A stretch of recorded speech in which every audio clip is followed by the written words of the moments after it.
காவிரி நீர் ஏன் தமிழகத்திற்கு மிகவும் அவசியம்? விரிவாக விளக்குகிறார் செய்தியாளர் தேவிகா.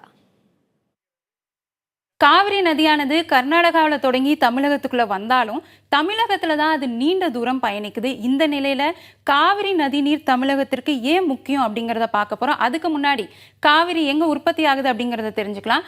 கர்நாடக மாநிலத்தின் மேற்கு தொடர்ச்சி மலைப்பகுதியில குடகு மாவட்டத்தில் இருக்கக்கூடிய தலைக்காவிரி அப்படிங்கிற இடத்துல தான் காவிரி உற்பத்தி ஆகுது. சுமார் 4400 அடி உயரத்தில் காவிரி ஆறு உற்பத்தி ஆகுது. இதை கர்நாடகாவில் கபினி மற்றும் கிருஷ்ணராஜ சாகர் உள்ளிட்ட அணைகளில் தேக்கி வைக்கிறாங்க. இந்த 2 அணைகளில் இருந்து தான் தமிழகத்திற்கான தண்ணீரானது திறக்கப்படுது. அடுத்ததாக பார்த்தோம்னா காவிரி ஆறு கர்நாடகத்தில் 320 கிலோமீட்டர் தூரமும் தமிழகத்தில் 416 கிலோமீட்டர் தூரமும் பாயுது.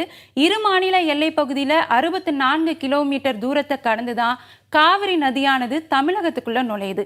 இரு மாநிலங்களை ஒப்பிட்டு பார்க்கும்போது காவிரி நதி தமிழகத்துல தான் நீண்ட தூரம் பயணிக்குது. அடுத்ததா பார்த்தோம்னாக்கா தமிழகத்துல தர்மபுரி வழியா நுழையக்கூடிய காவிரி நதியானது சேலம், ஈரோடு, நாமக்கல், கரூர், திருச்சி வழியா போய் இறுதியா நாகை வழியாக பூம்புகார்ல வங்காள விரிகுடா கடல்ல கலக்குது.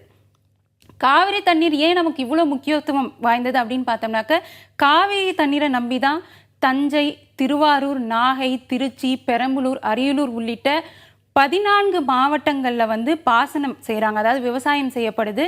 இந்த 14 மாவட்டங்களில் இருக்கக்கூடிய 24 லட்சம் ஏக்கர்களுக்கு தேவையான ஏக்கரில் விவசாயம் செய்ய தேவையான தண்ணீரானது காவிரியிலிருந்து தான் பெறப்படுது. அது மட்டும் இல்லாமல் 5 கோடி மக்களின் குடிநீர் தேவையையும் காவிரி நதி தான் பூர்த்தி செய்யுது.